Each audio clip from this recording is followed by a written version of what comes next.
Hello and welcome to Learn Plus. I'm Brenda Bailey Hughes, and I am so glad that you've decided to join me on this spooky Halloween day. In fact, here in Bloomington, Indiana, where I'm calling, it was really truly a spooky day. It's dreary, rainy, and kind of gray and gross outside, but nonetheless, we're going to trick or treat tonight with my grandkids, and I'm looking forward to it. Those of you that are just joining, welcome. So glad that you're here. I would love for you to comment where you're calling in from today, where you are. And if you have little ones in your life that are celebrating tonight, or if you're celebrating Halloween, if you observe Halloween, what's your costume going to be? That's what we can see in the comments as we all start getting loaded and locked in and ready to go here. I don't know how to transition from Halloween to our topic of the day, but I am so excited to be here today with you to chat with Anna Deeds. She's a colleague of mine at Indiana University at the Kelley School of Business, where she teaches a lot of communication related courses in both our undergraduate and our graduate programs and with our executive education groups. So that's a lot of fun. Oh, we've got Massachusetts here and Asheville. Hi, Dara. Good to see you. We've got Phoenix. Nicole, I'm guessing your weather is better than ours then, maybe. I don't know. It's just dreary and gray. Good. We have Saudi Arabia here. Thank you, Amir. I'm so glad you're here. Jefferson City, Missouri. No little ones at home. I hear you, April. My little ones that are dressing up tonight are grandchildren, not my own children. I think there's going to be a ninja and a colorful witch. Granddaughter said, colorful witch. I said, what's a colorful witch? And she just looked at me like, well, how would you not know what a colorful witch is? We've got rainy Seattle. So yeah, it's not just Bloomington that's rainy, but and used to it then. Oman, Toronto, Silver Springs. Great. Welcome everyone. So glad you're here. And oh, Athens is sunny today. That's great. Matula, you have probably been in other LinkedIn Lives with my colleague Tatiana Kolavu. We have Hawaii, where if it's raining, it's got a rainbow too, right? Is that how it works? Welcome, everybody. You can see in the chat, if you put it into comments, not private chat, who all is joining us today. By the way, if you have any technical questions or this audio problems or anything like that, you can private chat Natasha Merriweather. She's our behind the scenes magic worker, sitting in for Shelby Merriweather, who's usually my behind the scenes producer, but Shelby's out for a bit and had a sister-in-law that happens to be as talented as she is, who could jump in and help. Oh, rainy Ireland. We've got some from the UK. Awesome. Great. So glad that you're here. Well, our topic for today is about after action reviews. So one of the things I'm curious about as I bring Anna in here and introduce her will be whether any of you are consistently or regularly using team after action reviews, and you're looking to make those better, or if you're here just to learn what they are and how you might use them. I was telling you about Anna Deeds, my colleague at the Kelley School of Business. She has been using after action reviews for quite some years with a number of academic teams. But we find that a lot of the learning that's going on in academic teams and a lot of the dynamics are in many ways quite similar to the kinds of corporate and professional teams that you all work on. So Anna is going to share with us some of her experiences using after action reviews. And then in our Learn Plus, where Plus is always one great training strategy or an experiential activity that you can use if you're also in a training and consulting role or a manager role where you're coaching others. She has a really fun exercise that she does as part of her after action reviews and that she will tell us about. So without further ado, let's bring Anna in and wish her a happy Halloween too. I'll get my hat back on here. Great. Hey! Sonic and a witch. Sonic and a witch. I think that's pretty appropriate. I think that maybe captures some of our personality a little bit. Yes, my son is going to come home and see this and say, "You stole my outfit, Mom." I love it. Is this his outfit? Is he going as Sonic tonight? Yes, he has gone as Sonic. We did a neighborhood trick or treat earlier this weekend, but he went as Sonic, and then today at school he's an astronaut. So Oh, yeah, I he likes love to it. switch back and forth. That's awesome. That Yeah, is yeah. great. Well, that's great. Okay, so Yes. I'm going to take off my witch's hat and hope that I Go haven't back to completely normal. annihilated the hair for the Yes. day. There you go. The problem with hat. We should have just left them on. People love it anyway. Yes. Yeah. Thanks So for Anna, having thank you me. so much for being here. Oh, I'm so glad you're here, especially on a big day like today. Although I was telling our friends that the weather is not cooperating for a fun trick or treat evening, but No, we didn't luck out, but some no. others I see have. Yeah, hopefully. So, well, good. I'm so glad you're here to talk about um, debriefing team projects or after action reviews, as it were. I was asking them if they use after action reviews, and it looks like Mm, Summer does do some kind of debrief process that's not a rehashing of the negative stuff. Oh, great, because love this that. I think Anna's exercise that we'll talk about here in a bit really gets us there. So yeah, if anybody else in the chat, if you're currently using after action reviews or team debriefs, what's been your experience? What are you hoping to gain out of today? Anna and I will try to track that as we jump into our content. So I guess in that vein, let's start with what is an after action review for some of them who may not have been using these to this point, and kind of what's the research behind it, or why are we encouraging people to do after action reviews? Sure. After action reviews or AARs are essentially reviews after you've made some kind of action. Say you've completed a program, an event, a project, anyone that's been involved with integrating the plans, implementing the program, executing the program should be involved with that AAR. You should meet as soon as that event or program or project has ended, while the memories, the details are fresh in your mind, because if you wait weeks or even months later, most likely all of those details are going to be gone. So meet as soon as you can, and you want to discuss what went well, what didn't go so well, what do you want to change for next time, what do you want to keep for the next time you run the program or event or project. And then, of course, document what everyone said. You also want to encourage everyone to have a part in the discussion, because if only one or two colleagues dominate the AAR, you're not getting the full picture. You're not getting everyone's perspective. So that's when AARs can be really effective. You can also use AARs in the middle of a program. So say you've made it halfway through and some kind of issue has occurred. Have an AAR then to figure out what are some things that we need to change in order to have more success for the second part of the program. Go ahead. Well, I love that idea of a mid-project AAR. Yeah. Like we have a colleague, Ray Luther, who teaches a lot of leadership. He's been on Learn Plus with me in the past, but he always laughs. He says that some people call AARs postmortems, and he hates that phrase because it means something died and we're trying to figure out, like what happened. And his whole point is that it's just part of the continuous learning cycle, and that we don't want to consider it one and done. And because then really, if it's one and done, why, or if it's dead, why are we even having the conversation? It's more about we're continuing to build, we're continuing to learn. Yes, absolutely. And I wanted to share with you, this is a fun fact about AARs. Where did this term come from? Where did it all originate? The US Army actually started using this back in the 1970s. So soldiers would have to review, what was positive, what was negative, what could they do differently next time. But gosh, now we're seeing it used everywhere else, in organizations and in teams and groups. So it's widely used at this point.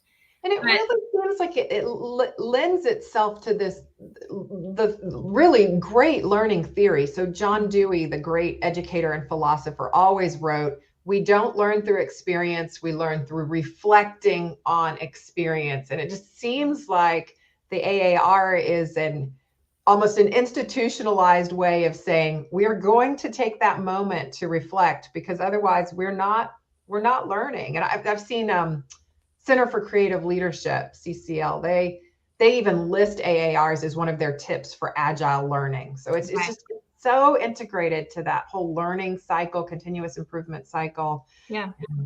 Yeah, we're getting better as we continue having those AARs. We're learning from each other. We're learning how to create a better program or a project.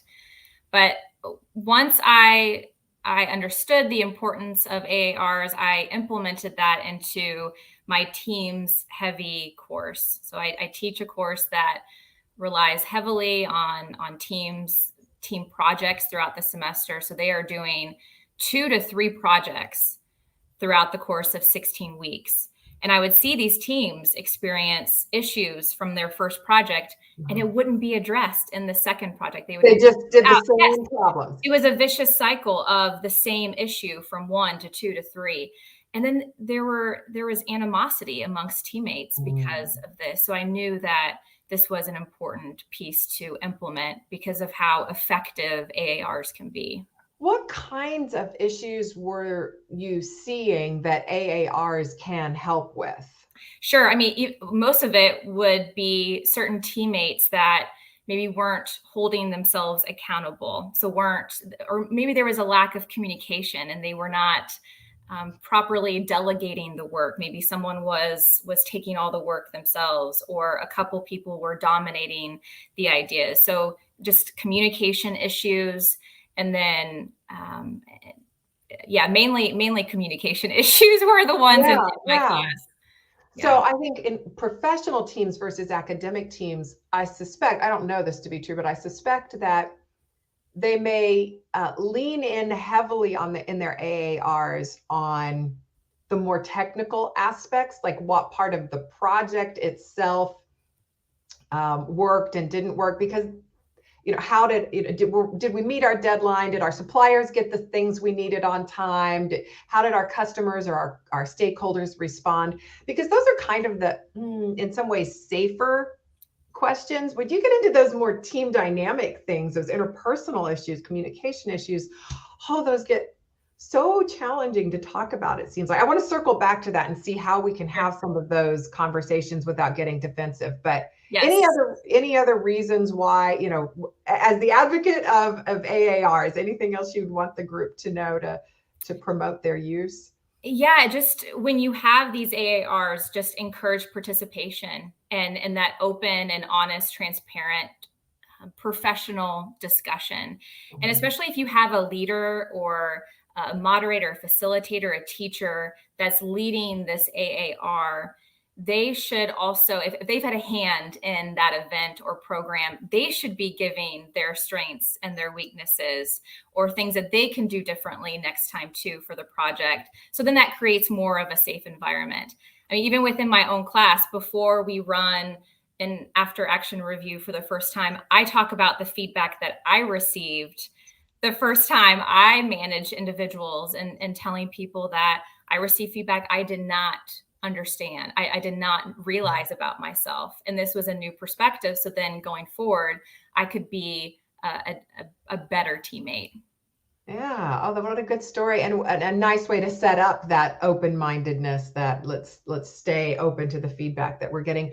What are some of the best questions that you've heard that people ask? I mean, I've heard things like you said, what should we start doing? What should we stop doing? What should we continue doing? Are there other really good questions that we should be asking ourselves during AAR? Yeah, that's a handful. So first, more team focus, and then a couple that are focused more on the individual. So the first one can be, what did we accomplish? I know someone mentioned we want it to be less negative, or a better debrief that's not rehashing of the negative stuff. So what did we want to accomplish? What was our original plan going into the event or the project? What was our strategy? And then what actually happened? How do we deviate from the original plan? So or stay on the plan. Or stay on if it was perfectly executed. Yeah, absolutely. So I think taking a look at those two and comparing those two. What went well and why? What did we do here to make sure that these areas were successful? So I think talking about the positives should be a necessary area. And then what can be improved going forward? What can change and how? What necessary steps are we going to take to make sure that it's different next time. Mm-hmm. Yeah, I was going to check and see if I had any other favorite questions that I tend to ask during these. I have some individual Oh, ones. in your other category. Yeah, on the team goals, I'm thinking, I don't know if this would be a team question or maybe this was falling in your individual. Things like what changes do we need to have in knowledge, skill level, attitudes, or behaviors to get the results that we wanted, kind of thing. Oh, I love But that. yeah. But I mean, maybe that falls into both of those buckets, I think it could. Yeah. the team and the individual. What were your individual questions that you have people So thinking? addressing, when I do the activity that we're going to talk about here soon, talking about your own individual strengths and weaknesses for being a teammate in that group, and then what can they do to be a more effective teammate the next time. So I love the question of what should I stop doing, what should I keep doing, and what can I start doing as a teammate. So I love talking about that too when you're on a team. So, well, and maybe I don't want to ruin any surprises about the activity, but let me just clarify. So the question when you're having them address their own, is it my own strengths and weaknesses that I'm talking about, or I'm talking about the strengths and weaknesses of others on my team? I'm not pointing fingers. So that's kind of Okay. the point of that process, is to keep accountable for your actions, to have that ownership. So then the puzzle pieces can come together. If everyone is open and transparent, and I'm just talking about my hand in this, and everyone else is talking about their own hands, we can find out, okay, what can we do now as a team going forward? But it's just myself.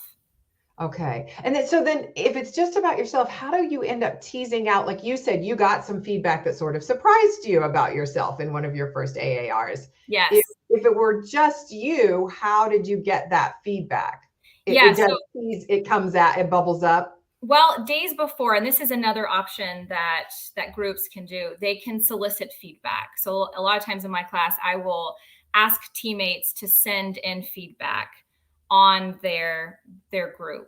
It could be anonymous, it could have a name attached, but then they're going to have a few days to reflect on the feedback that they got from their teammates. So it's not just they're blindsided Yeah. with the feedback as soon as they get into the AAR. They're going to have some time to reflect and then come to the AAR and say, I learned this from you all. This is a new perspective that I have.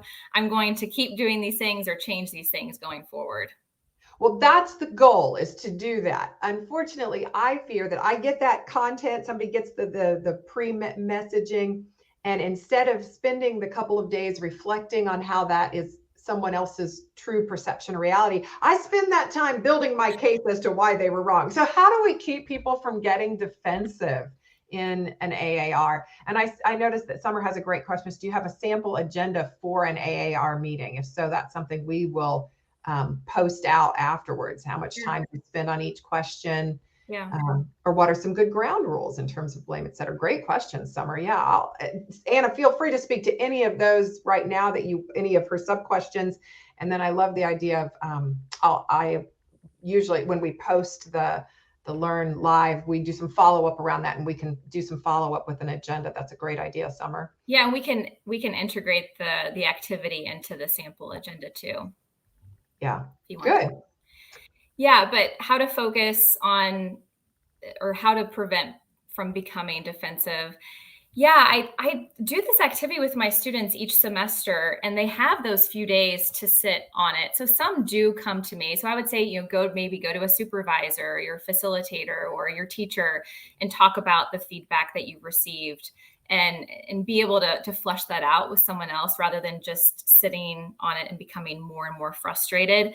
But the point is, in the AAR, is just to talk about, okay, so I realize now from your perspective, this is what I am pushing out into the universe, or on this team. And these are my strengths, these are my weaknesses, and this is what I'm going to attempt to do better next time to be a more effective teammate. So it's not pointing fingers, and I make sure I talk about that. We're not saying, did you say that to me? Was that your feedback? Or why did you say that? That sounds like something you would say to me, Anna. Right. So it's just taking that ownership and accountability. And it's hard. I have those students who are 18, 19 years old tell me this was hard to receive. It was hard to stomach, but I encourage that constructive feedback. So it's something that they can then do something with. Right, right. Well, let's explain the activity as you do it step by step. Summer, I think this will get to some of your questions about what's the agenda, how much time is she spending on each of the questions by hearing how she runs these AARs. And yeah, and MRs as well. How do we conduct the AAR? Anna's about to share how she does it. Will you do it as a formal meeting or rather an informal one? I think Anna's is interesting. It's formal in that it is this is an AAR. Like it's set up, the time is blocked for it. It's not just, hey, we're at a staff meeting talking about our weekly meeting anyway, let's slide this in as one agenda. It is a very specific time for it. And yet her approach kind of has an informality to it that I think helps keep that defensiveness down. Yeah. Yeah. And the outcomes concluded with maybe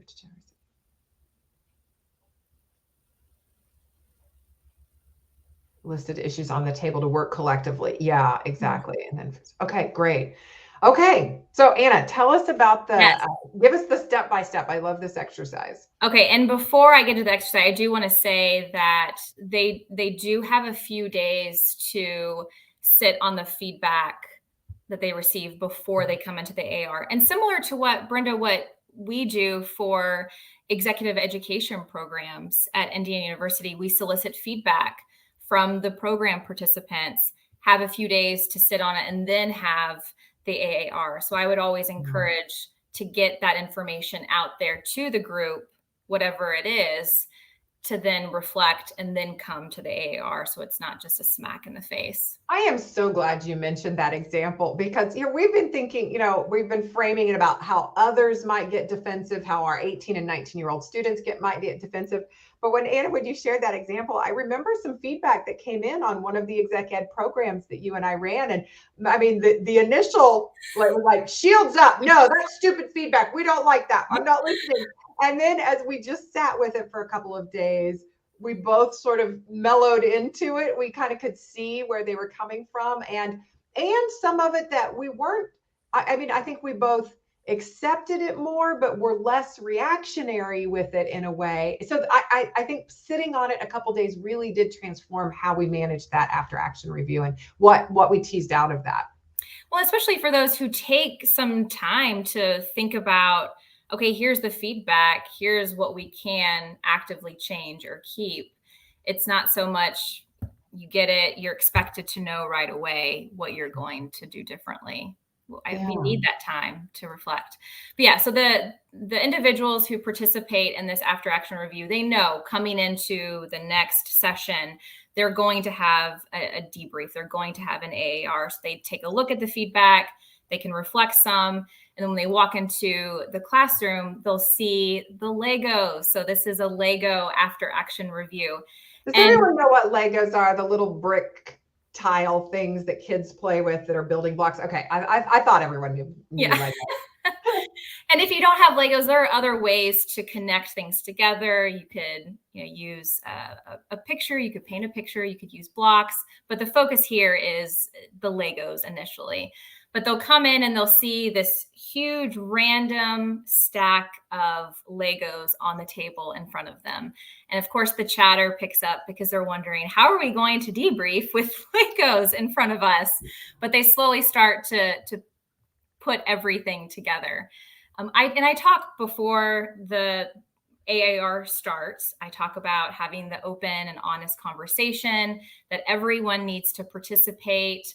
I talk about the feedback that I've received before, and it's hard to take in, but this is a learning process. I also encourage them to take ownership of everything they've received, so then we can have a more robust outcome. And those are sort of your ground rules that you set up. Yes. Yeah. Okay. So the goal here is to build a structure as a team, to build a unique Lego structure. I tell them to picture themselves as individual Legos, that they can stand alone, they can be independent, but yet they can connect to others, and thinking about how you can connect to your teammates and build something more unique and be collaborative in that process. So that's why I'm using Legos.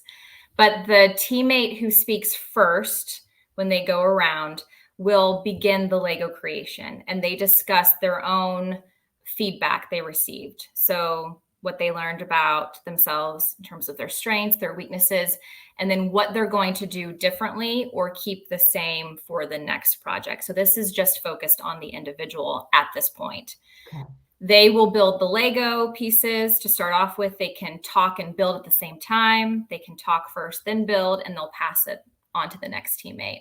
It will slowly make it around. With no stipulation about what they're building. You've given them no, and they haven't even discussed that as a team. It's just the individual starting to put some blocks together as they process. Yes. And then hand it off. Yes. And at the very end, there are very unique structures, but the teams love it, and the teams feel more bonded afterwards. That's been the overwhelming majority of feedback I've received, that they were able to have this serious discussion, but create this fun structure.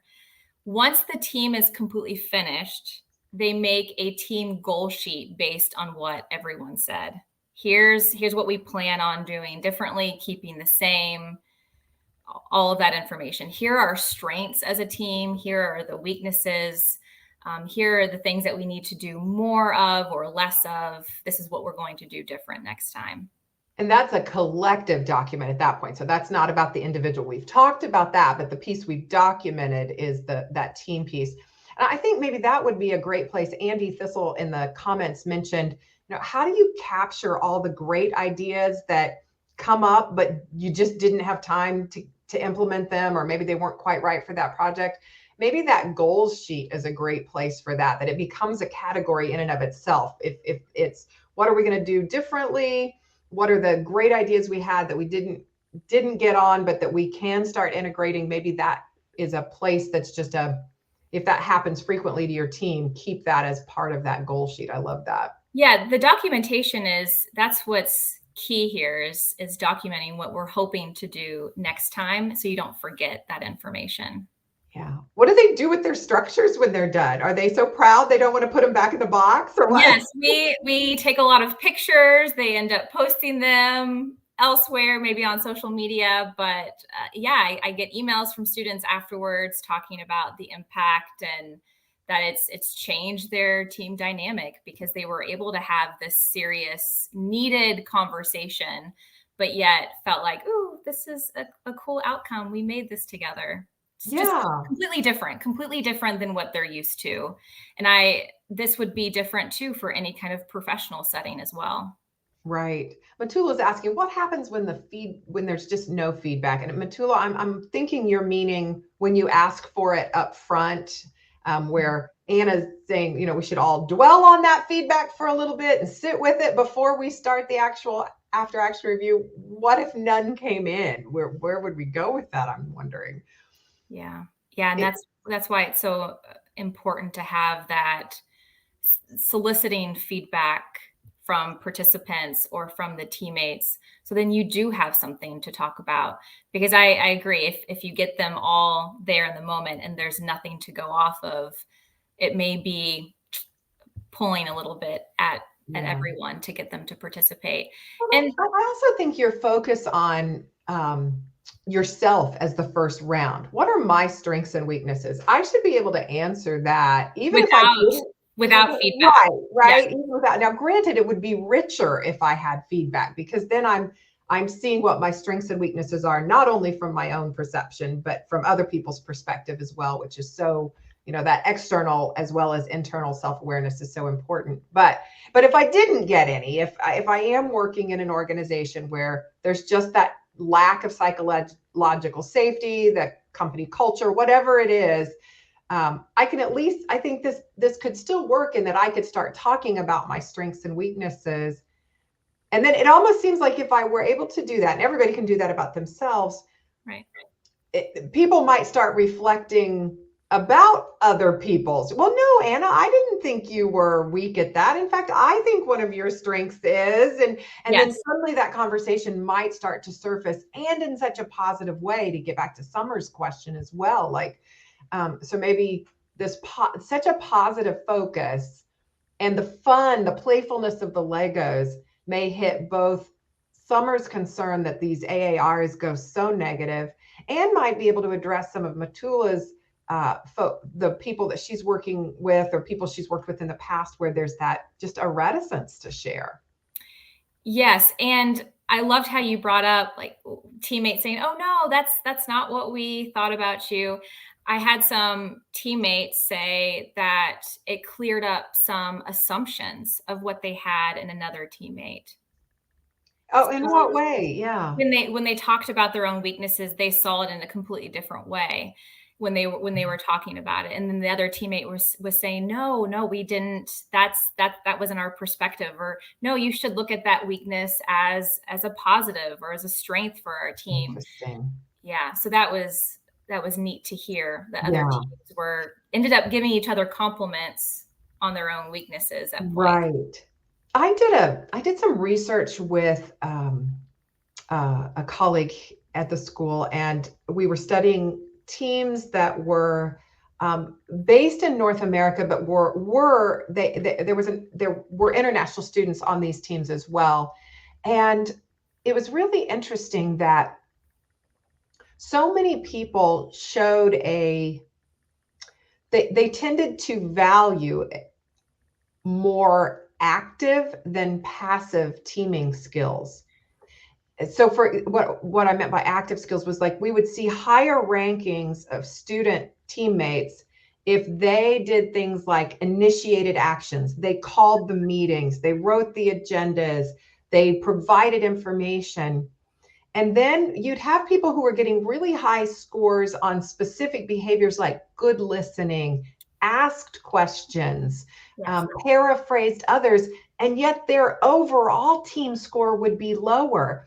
And our hypothesis of why we were seeing that data is that, at least in North American teams, people aren't valuing the power of listening and asking questions and paraphrasing back, or even just making sure everyone at the table got a chance to talk. Oh my gosh, these are such valuable skills.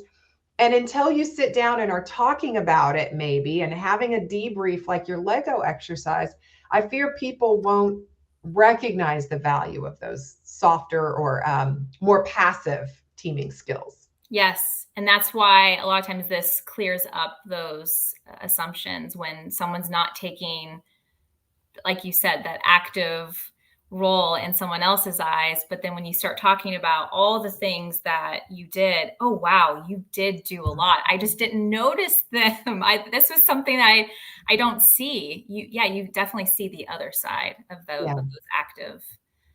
Right. All those behind we talk about servant leaders that do so much of their leadership is kind of behind the scenes. So they're not the person talking all the time in the meetings, but in our case, it's the person that reserves a conference room, so we have some place to meet. But where would that team be if they hadn't had a conference room? So, yes. Yeah. Thinking about things that the other teammates don't consider. Yeah. I know so many of our listeners are working remotely, or at least in a hybrid format. If any of you can think of ways you could adapt Anna's Lego exercise to a hybrid or a remote team, please chat it to us. I think we're all still learning to function, especially hybrid teams are tricky. I would say just jettison the Legos and do, like you said, like a whiteboard drawing where we have a shared Google Doc where we're all drawing as we go, so that we're compounding it.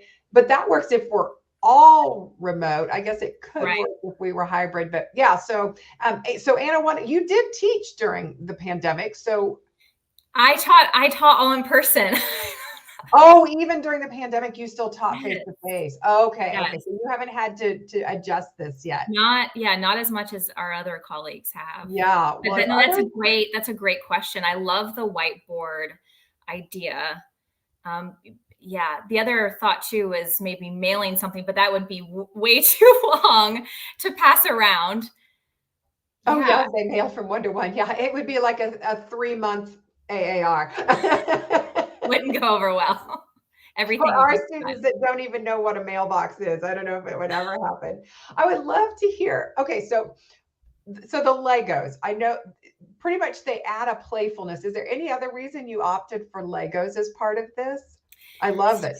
Yeah, for how I remember looking up what could I do? What could I add here? And I saw this one page. Just actually, no. It was our colleague Susan Lauk. She had used Legos in a different activity for a different class, and I I was inspired by the fact that she brought in Legos, a playfulness. But then I looked at a website, and there was something about connecting, the fact that Legos can stand independently but can connect to one another. And I thought that that was a beautiful way to bring that in, and Yeah. thinking about how that can be applied to teammates and a team. Such a physical metaphor for the students. And apparently it is working in that way, that it goes beyond just the traditional. I mean, even if it only accomplished a non-defensive tone for getting all of the what should we do differently, what should we keep, what should you start, what should we stop, what should we continue, even if it accomplished nothing else, we know that level of reflection improves team performance. But the fact that your teams are telling you, we unearthed misperceptions about one another, we felt more bonded afterwards, that's a whole different level of after action review, really. And I think it's the Legos in the way you set it up, obviously. Yeah, again, it's taking something serious but making it a little bit more, it's a unique twist to it. I also wanted to add this too, because I know this was something I was thinking through. What if you don't get thorough participation from one of the group members? What if the group members is holding back or not taking accountability or ownership for what they did or did not do? I think that's an opportunity, not necessarily during that AAR, to point fingers or to call them out in the middle of it. I would have the supervisor, the facilitator, the teacher, maybe afterwards have a side conversation to dig a little bit deeper there. Because this is, again, it's just focused on yourself. And if you're starting to get into other people, that kind of, I don't want to say ruins the process, but it changes things up a bit. Right. There's such a paradox that I like about this exercise too, in that I'm focusing on myself primarily, but the outcome is this more inclusive team. And maybe because I was focusing on my own stuff, but sharing that, which makes me vulnerable. And that vulnerability is where that bonding and psychological safety starts to build.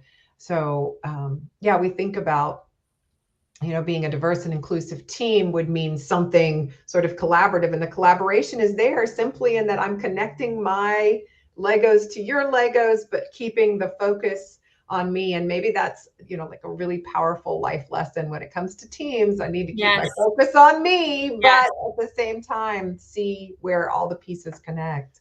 Yeah. And there is a big sense of vulnerability there. You do have to be vulnerable to share, especially those areas that you weren't very strong in, or that you can continue working on. But if you're seeing someone else talk about it and then another teammate talk about it, hopefully you can dig and do the same thing too.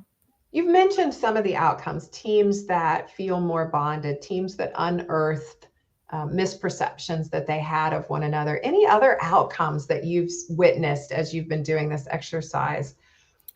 A lot of the issues. So at the very beginning, when I was talking about teams would experience the same issues time and again, these issues were being brought up, addressed, and then it was a smoother process the next time. So I do this after their first project in the class, going into the second one.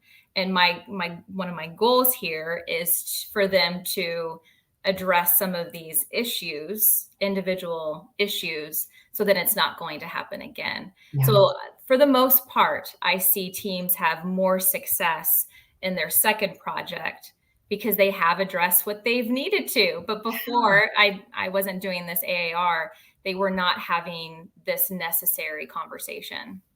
I think one of the most challenging disciplines for a team is to create the time for this conversation. It is so easy in our crazy paced world to just go from one project to the next, to the next, to the next without, any time. Or if our AARs have not been particularly helpful, if they've been negative, or they've brought the team down, or people don't talk, and so we don't really get to the things that matter, I could see how teams would be like, why would we even bother? So maybe Legos bring a fresh perspective. They bring a fresh, it's like painting a room. You don't change the structural walls, but boy, you freshen it up a lot with something as simple as a little bit of Legos.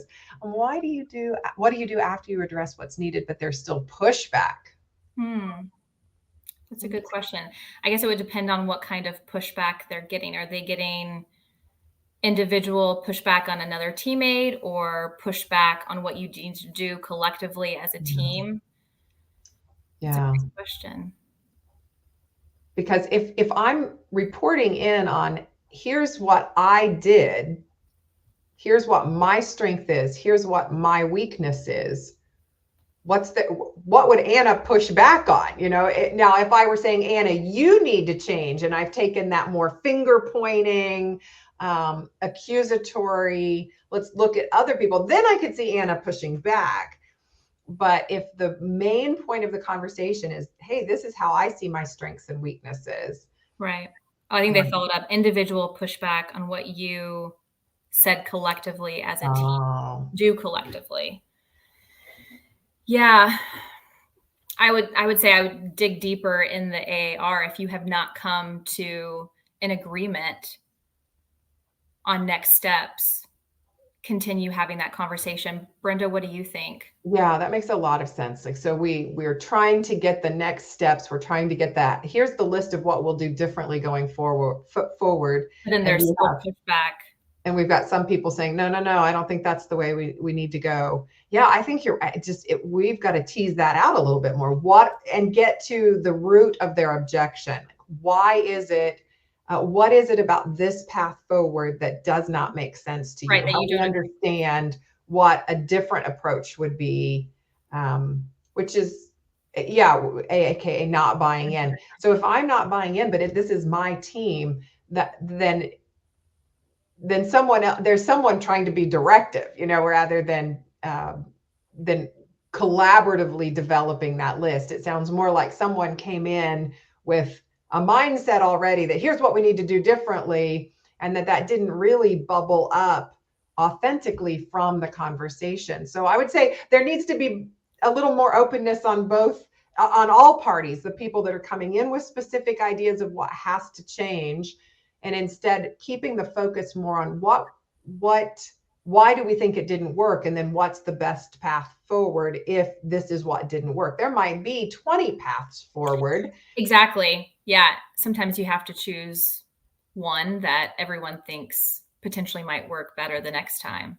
Right. I love that Mary Parker Follett, she's a management guru from the early 1900s, female management guru from the early 1900s. So kind of a rare specimen, but she talks about how we should not be bullied by the tyranny of or. So that idea that it's either this way or that way is almost always a myth, and that in reality, there are always just a plethora of approaches. So if we're not getting buy-in, let's go back to the Lego drawing board and see what maybe we could do differently. Absolutely. Yeah, and then a hard conversation to have. But when do you? Yeah, there might be a time when you get HR involved. If we're looking at, I think when you're looking at individual performance issues, that's a different story than just as a team. We had some things that we didn't execute on, like our strategy, and that was Anna's original definition of an AAR. Here's what we said we were going to do. This is how we plan to execute. Where's the gap? Where did that not happen? And that framing then isn't so much about individual performance or about what did we do wrong. It's what did we do differently than we had planned. And that might be a testament to our execution went askew, or maybe our planning was askew. Maybe what we planned wasn't the best plan. Yeah. And so we need to plan it differently next time, a Yeah. different approach. Yeah, absolutely. Yeah, I mean, as I think about my previous professional experiences, there were many programs that we put on, events that we put on, and we did not discuss anything afterwards, and we just kept on doing the same thing. So if I can just say how important it is just to start with having those AARs, and if you want to integrate in some kind of more lighthearted activity, to do that. But these are essential, especially if you want to see continued change within what you're doing. Yep. Yes, absolutely. Well, thank you, Anna, so much for these pearls of wisdom. And I love your Lego exercise. By the way, if any of you go out, we are not Lego promoters. But if you get Legos, I'm pretty sure there's a whole corporate booklet on different training exercises that you can do using Legos. So you'll get your money's worth out of your Legos if you get them for your AAR. I'm sure that those of you who are training and coaching will find other great uses for them. And if not, give them to the neighbor kids. They will love them as well. Anna, you reminded me though, when you said in my former professional experience, there were times when we did or didn't do the AARs. You've inspired me to be more committed to after action reviews. Oh, good. Yes, I'm thinking of a couple of projects that are on my plate right now that I'm like, I definitely need to block time and not just spin right into the next one. This one definitely warrants an after action review because it's worth it. It's worth it. Yeah, so many great teammates that could, that all of us could grow, and our performance as a team could grow. Our projects and our initiatives could look. And you learn so much from each other when you have these discussions. That's what's so beautiful about this. Yeah, and so we end where we started with John Dewey. It is not that we learn through experience, we learn through reflecting on experience. And learners, we all hope that you have a great new way to reflect on experience. Thank you again, Anna, and happy Halloween, everybody. Thanks, Brenda.